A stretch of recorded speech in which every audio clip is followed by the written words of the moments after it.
반갑습니다. 오늘 본문이 말라기서죠. 말라기서는 구약 성경의 마지막 책이잖아요.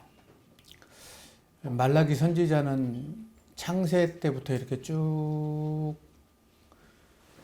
생각을 했을 거예요. 태초에 하나님이 천지를 창조하시고 그 창조에서 에덴을 쫓겨나는 그런 가인과 아벨의 이런 반목 때문에 쫓겨나고, 또 하나님께서는 노아로 이렇게 쭉 해서 아브라함을 부르시고 이삭, 야곱, 요셉이 그 야곱의 후손들을 통해서 이제 출애굽이 또 시작이 되고, 여러 가지 일들을 보면서 가나안 땅에 들어가서 사사시대에 그렇게 믿음의 행진을 했던 출애굽 2세대들은 가나안의 그런 물질에 현혹돼서 그들에게 빠져버리고, 그리고 하나님께서는 사울을 세웠지만 그마저도 하나님을 배반하고 다윗을 세우고, 다윗의 아들 솔로몬을 통해서 예루살렘 성전을 짓게 되지요.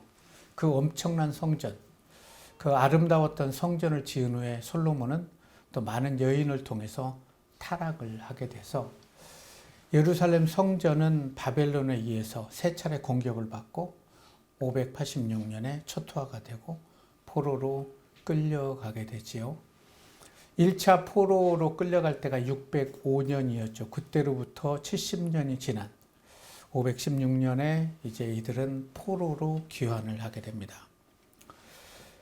포로로 귀환하기 위해서 이들은 70년간 바벨론에 흩어져 있으면서도 하나님의 성전에서 예배 드리는 것이 이렇게 은혜롭고 이렇게 감사하구나를 처절하게 깨닫습니다. 70년이라면 그곳에 모든 뿌리를 다 내렸을 텐데, 그곳을 다 내려놓고 예루살렘으로 온다는 것은 쉬운 일이 아닙니다. 모든 재물을 가지고 예루살렘 성전을 다시 재건하게 해서 그들은 예루살렘을 향합니다. 그래서 정말 그들은 예루살렘 성벽을 재건을 하는데 여러 가지 방해 공작이 있지요. 그래서 우리가 그 멀리에서 여기까지 와가지고 하나님께 예배를 드리고 예루살렘 성전을 세우기 위해서 왔다면 하나님 우리를 도와주셔야 될 텐데 왜 이렇게 방해가 이렇게 많은지 해서 그들은 잠시 주춤을 하죠. 그때 학개 선지자가 그들을 독려해서 성전 건축을 재건하게 됩니다. 그리고 이제 성전을 지어서 그때 성전 안에서 예배를 드릴 때 그들의 마음은 너무나 흡족한 거죠.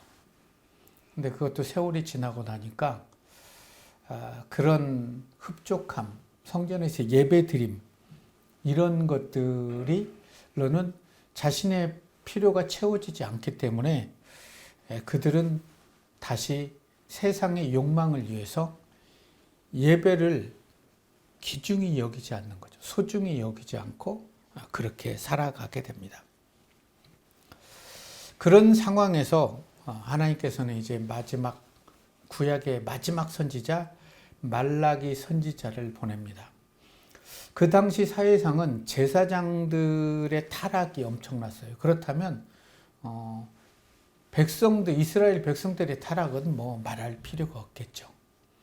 그런 그들을 향해서 다시 돌아오라고 경고의 말씀을 쏟아냈지만 그들은 그렇게 쉽게 하나님께 돌아오지 않는 게 아픔이죠. 그래서 말라기 선지자, 약 BC 430년경에 쓰였는데 그 이후에 이제 성경은 침묵하죠. 더 이상 그들에게 하나님 말씀이 선포되지 않아요. 선포돼도 이들은 돌아올 자들이 아니기 때문에 그랬을까요? 그래서 성경은 이제 한 400년간 침묵을 하게 되죠. 그 어느 누구에게도 하나님의 말씀이 선포되지 않는 그 기간을 우리는 신구약 중간기라고 얘기를 하는데 아프죠? 그 중간기에 엄청난 일들이 벌어지죠. 그런 일들이 벌어진 이후에 하나님께서는 천사 가브리엘을 통해서 마리아를 부르고 하나님의 아들을 이 땅에 보내시기로 결정을 하게 됩니다. 오늘 함께 은혜 나눌 말씀은 말라기 1장 1절에서 8절의 말씀입니다. 여호와께서 말라기를 통하여 이스라엘에게 말씀하신 경고라. 여호와께서 이르시되 내가 너희를 사랑하노라. 너희는 이르기를 주께서 어떻게 우리를 사랑하셨나이까 하는도다. 나 여호와가 말하노라. 에서는 야곱의 형이 아니냐. 그러나 내가 야곱을 사랑하였고 에서는 미워하였으며 그의 신들을 황폐하게 하였고 그의 산업을 광야의 이리들에게 넘겼느니라. 에돔은 말하기를 우리가 언덕들임을 당하였으나 황폐된 곳을 다시 쌓으리라 하거니와 나 만민의 여호와는 이르노라. 그들은 쌓을지라도 나는 헐리라. 사람들이 그들을 일컬어 악한 지역이라 할 것이요 여호와의 영원한 진노를 받는 백성이라 할 것이며 너희는 눈으로 보고 이르기를 여호와께서는 이스라엘 지역 밖에서도 크시다 하리라. 너희를 멸시한 전체자들아. 나 만민의 여호와가 너희에게 이르기를 아들은 그 아버지를 종은 그 주인을 공경하나니 내가 아버지일진데 나를 공경하면 어디 있느냐. 내가 주인일진데 나를 공경하면 어디 있느냐 하나. 너희는 이르기를 우리가 어떻게 주인을 멸시하였을까 하는도다. 너희가 더러운 떡을 나의 제단에 드리고도 말하기를 우리가 어떻게 주를 더럽게 하였나이까 하는도다. 이는 너희가 여호와의 식탁은 경멸히 여길 것이라 말하기 때문이라. 만군의 여호와가 이르노라. 너희가 눈먼 희생제물을 바치는 것이 어찌 악하지 아니하며 저는 것 병든 것을 드리는 것이 어찌 악하지 아니하나. 이제 그것을 너희 총독에게 들여가라. 그가 너를 기뻐하겠으며 너를 가져주겠느니라. 아멘. 오늘 본문의 말씀을 이렇게 쭉 읽어보면 좀 아프죠. 또 찔리기도 하죠. 이 시대의 현상과 거의 다를 바가 없다고 해도 과언은 아닐 것 같습니다. 말라기 이름의 의미는 나의 천사, 나의 사자입니다. 말라기 선지가 사역했을 당시에는 성전 안에서 하나님을 섬겨야 될 제사장들이 온전히 하나님께 쓰임받기를 거부하고 자기 유익을 위해서, 자기 욕망을 위해서, 자기의 필요를 위해서 하나님을 자신의 욕망의 대상으로 사용했던 시대였습니다. 그 당시에 백성들은 10분의 1을 하나님께 분명히 잘 드려요. 그런데 이제 막대기를 세워놓고 자기 양과 소를 이렇게 보내게 됩니다. 하나, 둘, 셋, 넷, 다섯, 여섯, 일곱, 여덟, 아홉, 열. 근데 10번째 하나님께 드릴 게 임신한 황소다. 그러면 병든 양을 바꿔서 이렇게 들여보내는 거예요. 미리 뒤에서 조정을 하게 되는 거죠. 10번째 하나님께 드릴 건 약하고 흠이 있는 것으로. 그래도 10분의 1은 드린 거가 되니까. 그것을 지켜보는 제사장들은 기분이 좋지 않았겠죠. 다 그렇지는 않았겠지만. 좋지 않았지만 어쩔 수 없는 거죠. 근데 백성들은 그렇다 치고 그것을 받은 제사장들이 하나님께 정말 신실한 그런 양과 소를 하나님께 번제로 드려야 되는데 저는 병든 것을 태워드리는 거예요. 그러니까 온 나라가 하나님 앞에 죄를 범하고 있는 거죠. 그런 시대를 목격하면서 말라기의 아버지는 이 아이를 딱 낳은 후에 이름을 말라기라고 짓습니다. 나의 사자. 이 아이만은 말라기의 아버지가 이 아이만은 예루살렘의 제사장들이 행했던 이스라엘 백성들이 행했던 이런 삶을 살지 않기를 정말 하나님이 원하시는 그런 제사장직을 할 수 있기를 선지자의 길을 걸을 수 있기를 하면서 그의 이름을 지어주었던 것 같아요. 그래서 말라기는 예루살렘의 제사장들의 형식적인 제사를 책망하고 있습니다. 그들이 드리는 제물의 숫자는 정확해요. 이 시대는 정확하지도 않는 시대는 아닐까 이렇게 생각을 해봅니다. 근데 정확한데 저는 것, 병든 것, 눈먼 이런 짐승을 드리게 되는 거죠. 이렇듯 형식적인 제사, 그리고 죽은 제사 예배를 드리게 된 이유가 뭘까? 이들이요, 예루살렘 그 바벨론 포로에서 모든 것을 버리고 이쪽으로 성전을 재건했던 분들이에요. 우리도 우리의 삶을 되돌아보면 정말 하나님 아니면 못 살 것 같은 때가 있지 않았습니까? 정말 먹을 게 없고 그럴 때, 저도 신학할 때는 막 배를 굶기도 하고, 그런데 하나님 한 분이면 충분했거든요. 전사 사역을 할 때도 막 쌀이 떨어지고 우유가 떨어져도 하나님 한 분이면 충분했어요. 그러나 이제 세월이 지나면서 여러분들도 지난 시간을 생각해 보십시오. 주님을 만났을 때. 그때보다 지금이 훨씬 더 경제적으로는 좋아졌을 거예요. 그렇다면 그때의 갈급함을 내가 안고 있는지. 이들이 형식적인 예배를 드릴 수밖에 없었던 이유는 바벨론에 의해서 파괴된 성전을 자기들이 온 마음을 다해서 완공을 시켰고 그곳에 예배를 드렸음에도 그들이 기대했던 것들이 자기의 삶에 채워지지 않았기 때문에 그래요. 독립이 또 이루어지지 않아요. 그들은 유다의 독립과 물질적인 축복을 기대하면서 정말 열정적이고 헌신적으로 예배를 드렸음에도 많은 시간이 지나지만 변화가 일어나지 않는 거예요. 그래서 예배의 열정도 식어지고 형식적인 예배를 드리게 된 거죠. 그렇다면 우리의 신앙은 어떤가? 말라기는 형식적인 예배를 드리고 있는 그들을 향해 하나님의 사자가 반드시 이 성전에 오실 것이다. 그때 심판받지 않으려면 지금 하나님 앞에서 정직한 예배를 드려야 된다라고 얘기를 합니다. 우리가 하루하루를 감사함으로 살아갈 수 있는 비결은 하나님께서 나에게 생명을 주신 하나님이 내 코끝에서 호흡을 걷어가시면 우리는 아무것도 가지고 갈 수 없어요. 그게 오늘 밤일지 내일일지 우리는 아무것도 몰라요.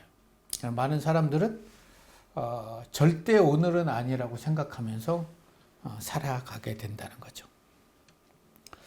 2500여 년 전에 말라기 선지자의 외침은 오늘을 살아가는 우리와 결코 관계가 없는 건 아니죠. 이 땅의 그리스도인들 또한 한 130, 40년 전, 100년 전에는 정말 뜨거운 마음으로 예배를 드리고 교회가 우선순위고 예배가 우선순위였습니다. 그런 그들을 향해서 하나님은 은혜와 축복을 부어줘서 세계 그 어느 곳에서도 그 유래를 찾아볼 수 없을 만큼 부흥과 축복을 허락하셨죠. 그런데 그 축복 안에서 이제 한국 교회는 안주해 버리게 되고 말씀을 배우고 말씀대로 살아가는 삶을 지향하기보다는 자신이 원하는 것을 얻기 위해서 주님의 이름을 부르기 시작합니다. 그러므로 인해서 사회는 죄악으로 덮였고 실업자들은 쏟아나오고 청년들은 직장을 구하기가 쉽지 않은 세대. 대학 생활이 정말 낭만이 있어야 되는 그런 대학 생활임에도 불구하고 이 시대의 대학 생활의 대학생들의 삶을 보면 처절하죠. 그런 현실에 부닥쳤는데 누군가 예수를 믿는 우리에게 너희가 예수 믿는 것 말고 우리와 다른 게 있으면 뭐냐? 라고 물어본다면 우리는 그들에게 해줄 말이 있어야 되잖아요. 그런데 예수 믿고 예배 드리는 거 말고 우리와 다른 게 없다면 아프죠. 이 질문에 대한 대답을 할 수 없는 오늘을 살아가고 있는 그리스도인들에게 말라기 선지자는 외칩니다. 하나님을 향한 거룩한 열정을 회복하라. 오늘 보면 2절 3절의 말씀이죠. 여호와께서 이르시되 내가 너희를 사랑하였노라 하나 너희는 이르기를 주께서 어떻게 우리를 사랑하셨나이까 하는도다. 하나님이 우리를 사랑하신다고 하는데 어떻게 사랑했냐? 이게 사랑이냐는 거죠. 이게 사랑이냐? 내가 하나님을 향해서 얼마나 헌신을 했고 이런 걸 했는데 지금 내 삶이 이게 뭐냐는 거예요. 그런 이들은 하나님이 물질을 주고 그들의 삶에 풍요를 주시는 하나님으로만 받아들였기 때문이었겠죠. 말라기서를 처음 보면 처음 시작이 야곱과 에서로 시작합니다. 에서는 야곱의 형이 아니냐. 그러나 내가 야곱을 사랑하였고 에서는 미워하였다. 성경을 딱 열고 창세기를 열어보면 가인과 아벨은 제사의 문제로 형이 아우를 죽이게 됩니다. 똑같은 제사를 드렸는데 동생의 제물은 받고 형의 제물은 받지 않았기 때문에 형은 아벨을 죽여버리는 거죠. 이것은 이 제사는 단지 제도의 문제를 넘어서서 우리의 삶이 어떤 형태로 살아갈 것이냐와 관련 있는 삶의 문제라는 거죠. 우리의 삶이 아벨을 죽이는 가인의 삶을 살아낼 것인가? 아니면 하나님께서 나의 삶을 기뻐 받을 만한 향기로운 삶을 살아낼 것인가? 우리가 말라기서를 어느 정도 이해하려면 야곱의 하나님만이 아니라 이삭의 하나님, 아브라함의 하나님을 만나야 됩니다. 유대인들의 하나님은 꼭 아브라함의 하나님, 이삭의 하나님, 야곱의 하나님이라고 고백합니다. 꼭 그들의 조상인 하나님만이 참 하나님이기 때문에 그랬겠죠. 아브라함은 우리가 알고 있는 믿음의 조상입니다. 우리에 있을 때 하나님이 그를 선택하시고 아브라함을 부르죠. 아브라함은 본토 친척 아비집을 다 떠나서 하나님이 원하시는 곳으로 가게 됩니다. 근데 가나안 땅에서 살 수가 없는 거예요. 애굽으로 내려갔다가 바로 애굽왕 바로 왕에게 아내를 빼앗기게 됩니다. 너무나 마음이 아팠겠죠. 막 기도하고 간절히 기도했을 때 하나님이 바로를 벌하시고 아내를 돌려보내주고 많은 재물을 돌려보내줍니다. 그때 아브라함은 처음으로 하나님을 경험하게 됩니다. 와, 하나님이 이 시대의 최고의 왕보다 더 위대하신 왕이구나. 이것을 경험하게 되죠. 그리고 이제 룻과 아브라함의 목자들이 싸워서 아브라함은 하나님을 경험한 이후에 너가 먼저 좋은 땅을 선택해라 하고 그를 보내고 아브라함은 이제 가슴 아파할 때 하나님께서 동서남북을 돌아봐라. 이 모든 땅을 내가 너에게 주고 하늘의 별들같이 내 후손을 주겠다라는 말씀을 합니다. 그때 아브라함이 하나님을 믿으니라고 하는데 그 믿으니라는 단어는 아만이라는 히브리어인데 설득하답니다. 하나님이 하나님 되심을 아브라함에게 계속 설득합니다. 아들을 준다고 했는데 기다리지 10년이 지나서 이제 몸종 하갈에게서 이스마엘을 낳죠. 그리고 행복하게 지내고 있어요. 근데 하나님이 찾아와서 내 몸에서 날짜가 니시다라고 할 때 웃어버리죠. 됐다고. 그럼에도 불구하고 아브라함은 아니라고 하고 그냥 이대로 좋다고 해도 하나님의 말씀대로 아브라함에게 이삭을 선물로 주죠. 사례도 웃어버렸죠. 근데 그 이삭이 자라면서 한 37년 동안 아브라함은 한 번도 하나님을 찾지 않습니다. 왜요? 자신의 필요가 채워졌기 때문에. 그런데 37년이 지난 어느 날 하나님께서 그를 불러요. 그리고 내 아들 독자 이삭을 모리아 산에 번제로 드리라는 거예요. 깜짝 놀래죠. 아무리 울부짖어도 하나님은 침묵합니다. 그럼에도 불구하고 아브라함은 자신이 만난 하나님을 생각하면서 이분의 명령을 거부할 수 없는 그런 상태로 성장을 했나 봐요. 그래서 모리아까지 올라가서 아들 이삭을 잡으려고 할 때 하나님께서 아브라함의 이름을 부르고 그 아이에게 손을 대지 마라 하는 거죠. 이 과정을 통해서 아브라함은 다시 태어나게 됩니다. 아, 하나님의 말씀은 살아있구나 라는 것을 경험하게 되죠. 그 후에 우리는 이제 이삭의 하나님을 만나야 되죠.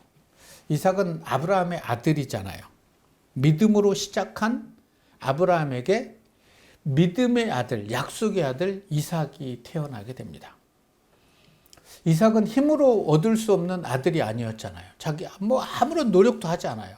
근데 하나님이 약속으로 주신 거죠. 그럼에도 불구하고 아브라함은 자기의 길로 계속 행하는 것을 봅니다. 아브라함은 육체의 길로 살려 했지만 계속해서 그래서 육체의 생각을 진행하게 되죠.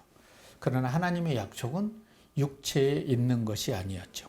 그래서 믿음은 결국 약속의 자녀를 잉태하게 되는데 이삭의 하나님은 바로 이와 같은 약속의 자녀와 관련이 있다는 거죠. 아브라함은 아들을 낳은 기쁨으로 하나님의 은혜를 잃어버리고 살았지만 그냥 마냥 기쁘게 살라고 내버려 두지 않고 아브라함을 초대했는데 그 초대가 모리아산에서 아들을 바치라는 초대였죠. 그래서 내가 내 사랑하는 아들을 모리아산에 바칠 정도로 거듭나지 않으면 하나님의 일을 나는 너를 통해서 일할 수가 없다는 거예요. 근데 아브라함이 하나님께 순종을 하죠.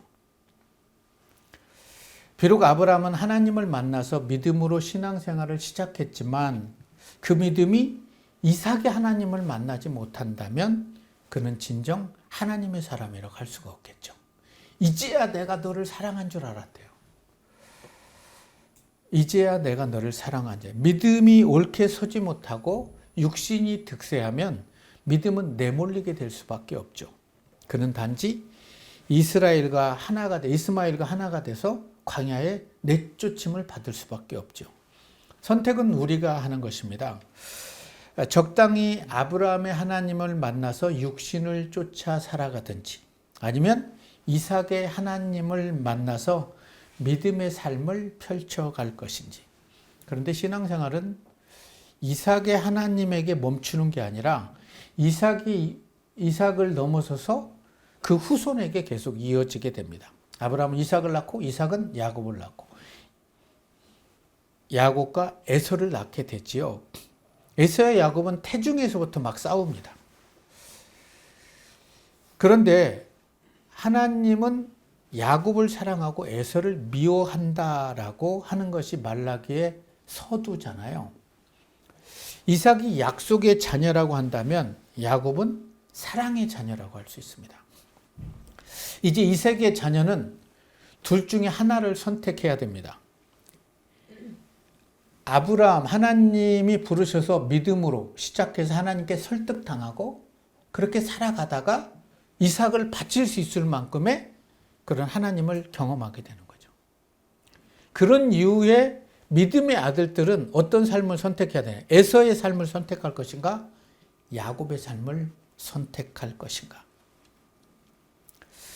하나님의 자녀된 우리 또한 아브라함이 모리아산에서 자신을 내어놓은 것처럼 하나님께서 우리를 살리기 위해서 십자가에 자신의 아들 예수를 내어놓으셨죠. 그래서 우리는 그 십자가의 사랑 안에서 다시 태어나야 된다는 거죠. 나를 위해서 예수께서 십자가에서 죽으셨어요. 그리고 부활하셨어요. 그러면 나도 그 누군가를 위해서 날마다 죽는 삶을 선택할 필요가 있다는 거죠. 자, 에서의 풍요를 쫓는 삶을 살아갈 것인가? 아니면 세상에 무릎 꿇고 하나님의 말씀에 다듬어지고 또 다듬어지면서 세상이 주는 풍요를 거부하고 하나님께로 오는 축복으로 한 걸음씩 나아가는 야곱의 삶을 살 것인가? 에서의 삶을 보면 아버지의 모든 재산을 다 물려왔습니다. 자기가 좋아하는 여인도 아내로 삼습니다. 그리고 야곱이 20년 동안 벌어왔던 그 소득의 한 50%를 또 다 받아요. 그리고 아주 행복하게 삽니다. 근데 야곱은 어떻습니까? 하나님의 말씀의 축복을 건지기 위해서 형에게 장자권을 차지하게 되죠. 그걸 통해서 또 아버지에게 축복을 받고 그걸 통해서 쫓겨남을 당하게 되는 거죠. 그런데 그곳에서 하나님은 사기꾼 같은 야곱을 하나씩 다듬게 됩니다. 하나님께서 야곱을 통해서 이루고자 하는 건 뭘까? 말라기는 이런 문제들부터 실마리를 풀어나가야 하는 어려운 책이기도 해요. 말라기서는 그래서 야곱의 하나님에 대한 책입니다. 신앙생활은 믿음으로 시작한 삶에 약속의 자녀가 태어나고 이어서 야곱의 삶을 살아가는 과정이라는 거예요. 그런데 아직도 아브라함의 신앙에 머물러 있는 이스라엘 백성들, 그들을 통해서 하나님께서는 말라기 선지자를 통해서 선포하죠. 여호와께서 이르시되 내가 너희를 사랑했다. 그런데 이들이 언제 사랑하면 우리를 이렇게 쫓겨남을 당하게 하고 포로로 끌려가게 하고 다시 돌아와서 이렇게 헌신하는데 우리를 이렇게 대우할 수 있냐는 거예요. 이게 말이 되냐는 거예요. 하나님께서는 말씀하여 내가 너희를 사랑하였다. 이 얼마나 가슴 벅찬 말씀입니까? 오늘 하나님께서 여러분들 내가 너희를 사랑한다 하면 막 가슴이 막 찡하고 막 살 소망이 생기십니까? 그러면은 역으로 하나님 제가 하나님 사랑해요 하면 하나님은 어떨까요? 여러분 하루 동안 하나님을 사랑해요를 몇 번이나 이렇게 고백합니까? 하나님 사랑해요. 사랑할 수밖에 없어요. 사랑합니다. 아니면 주께서 어떻게 우리를 사랑하셨습니까? 사람들은 자신의 생각대로 무엇인가 사랑받는다고 생각하면 하나님을 사랑했다고 그래요. 하나님이 함께 하셨다고 그러고 하나님의 은혜라고 얘기를 합니다. 근데 자신의 생각과 다르다면 어떻게 우리를 사랑했냐라고 이렇게 하나님께 반문하기도 하죠. 나 여호와가 말하노라 에서는 야곱의 형이 아니야. 그러나 내가 야곱을 사랑하고 에서는 미워했다. 이 말씀은 과연 어떤 말씀일까? 하나님이 에서를 미워한 게 아니에요. 하나님은 야곱도 사랑하고 에서를 사랑했는데 에서는 하나님을 거부하고 세상으로 뛰쳐나갔다는 말이에요. 하나님은 계속해서 사랑하지만 하나님의 사랑을 거부해버리는 에서를 표현하고 있죠. 포로된 곳에서 예루살렘에서 하나님께 예배를 드릴 수 있게 해달라고 기도했어요. 그게 그들의 기도 제목이었고 소망이었어요. 포로로 귀환하게 하고 그곳에서 다시 우리가 예배를 드릴 수 있게 해주십시오. 근데 드리게 해줬어요. 근데 그것으로 양이 차지 않는 거죠. 오히려 솔로몬 때 축복을 달라고 기도를 하는 거예요. 근데 솔로몬에게 너무나 많은 축복을 줬기 때문에 수많은 이방 공주들과 결혼을 해서 예루살렘 성전을 이방 신전으로 채워버린 거 아닙니까?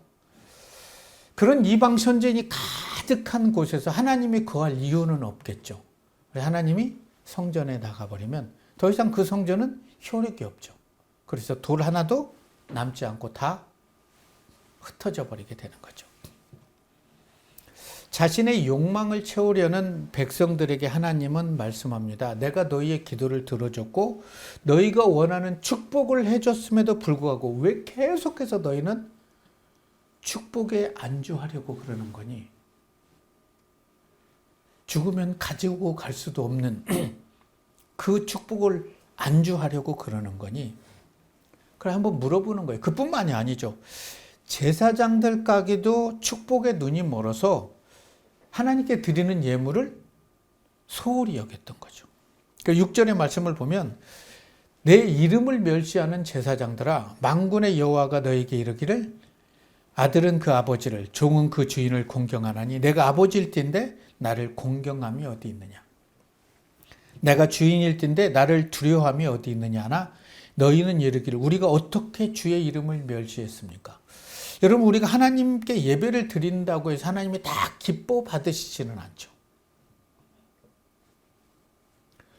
가인의 예물을 받지 않으시는 하나님이잖아요. 하나님의 기준에서 볼 때 정직하게 드린 예배를 하나님은 받는 거죠.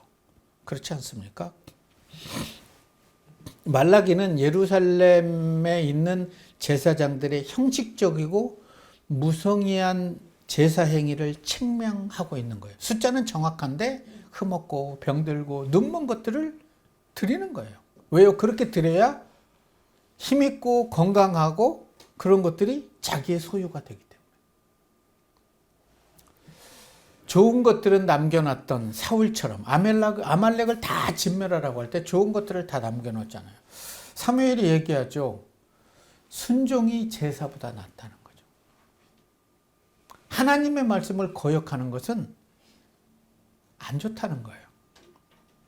이들도 똑같이 얘기했죠. 그래서 좋은 것들은 자신을 위해서 남겨두고 좋지 않은 것은 하나님께 드렸던 것. 이것이 바로 형식적인 예배, 종교 생활이었던 거죠. 마치 목회자가 하나님의 복음을 위해서 목회를 해야 함에도 불구하고 자신의 유익을 위해서 교회와 성도들 위해 군림하게 된다면, 그래서 영혼에 관심을 두지 않고 성도들의 주머니에 관심을 두고 살아간다면 그것은 아프죠. 그런데 제사장들이 그랬다는 거죠. 그럼 이 시대의 목회자들은 어떨까?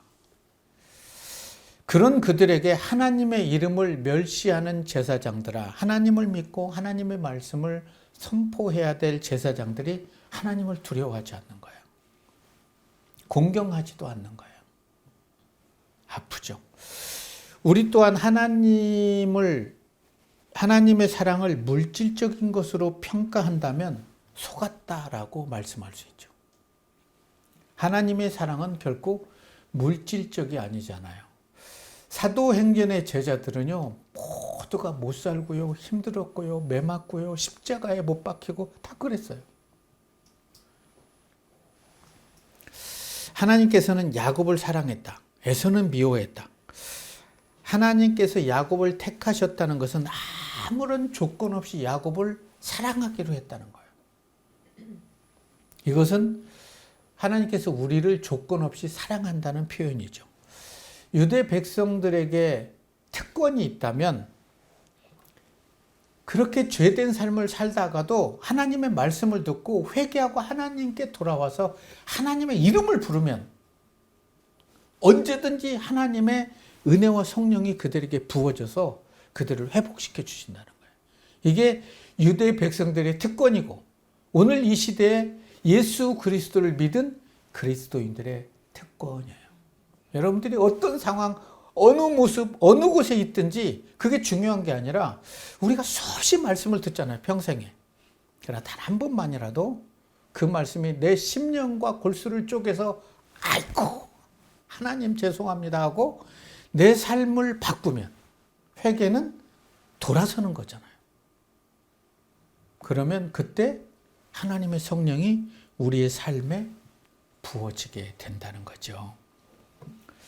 적당한 신앙생활을 우리가 한 해가 가기 전에 십자가 앞에 내려놓을 수 있다면, 그리고 지금까지 나를 향했던, 나에게 부어줬던 은혜와 축복을 기억할 수 있다면, 지금보다 더 편안한, 더 많은 축복을 달라고 기도하기보다는 내가 조금 힘들고 어렵더라도 그 어려움 때문에 하나님께 무릎 꿇을 수 있는 기회가 된다면 저는 그게 축복이라고 생각합니다. 공감이 되실지 안 되실지는 모르겠습니다. 그래서 5절에 그러죠. 너희는 눈으로 보고 이르기를 여호와께서는 이스라엘 지역 밖에서도 크다. 우리에게만 축복해 주신 하나님이 아니라는 걸 나중에 알 거라는 거죠. 이방인들에게 복음이 전파되는 걸 너희는 알지 못하지만 너희의 후손들은 알 거라는 거예요. 하나님은 교회뿐 아니라 세상에서도 큰 일을 행할 수 있으시는 하나님. 학벌, 스펙, 무엇이 있고 이게 아니라 그가 하나님의 마음에 합당하면 하나님 그를 통해서 인류의 역사의 지평을 열어가시는 하나님임을 알게 될 거라는 거죠. 그러면서 7절에 그래 너희가 더러운 떡을 나의 제단에 드리고도 말하기를 우리가 어떻게 주를 더럽게 했습니까? 부모가 자녀를 최선을 다해서 사랑하면서 키우잖아요. 근데 자녀는 그게 탐탁지 않는 거죠. 남의 부모는 더 잘해주고 그러는데 이게 뭐냐고. 이거나 똑같죠. 어떻게 이게 무슨 사랑이냐는 거예요. 남들은 뭐 아파트를 해주고 뭐 다 해주는데 이게 뭐가 사랑이냐고.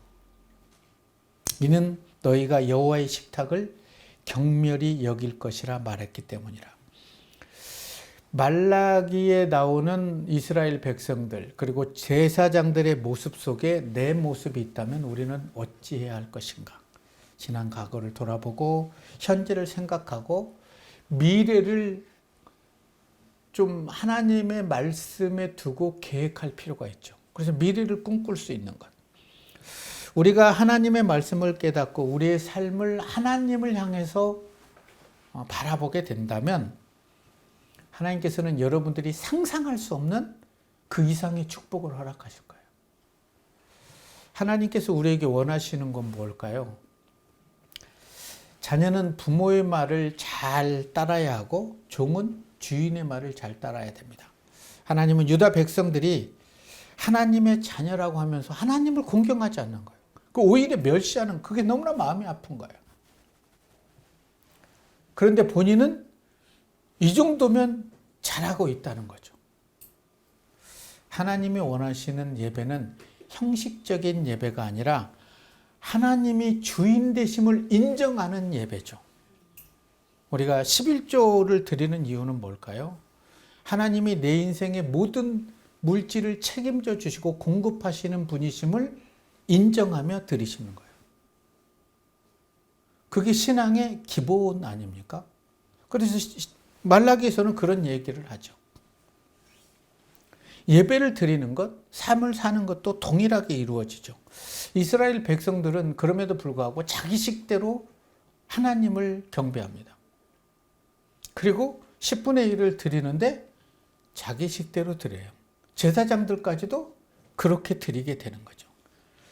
그러나 우리가 기억해야 할 것은 하나님이 받으실 수 없는 제사, 예배를 드리고 있다면 아무리 열심히 예배하고 찬양하고 헌신한다 할지라도 그 예배는 하나님과는 의미가 없다는 거죠.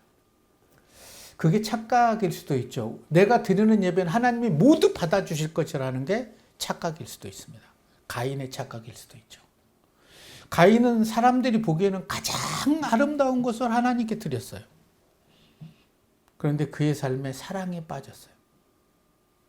그리고 그의 삶에 시기와 질투가 가득 차 있었어요. 하나님은 그 예배를 받을 수가 없었죠.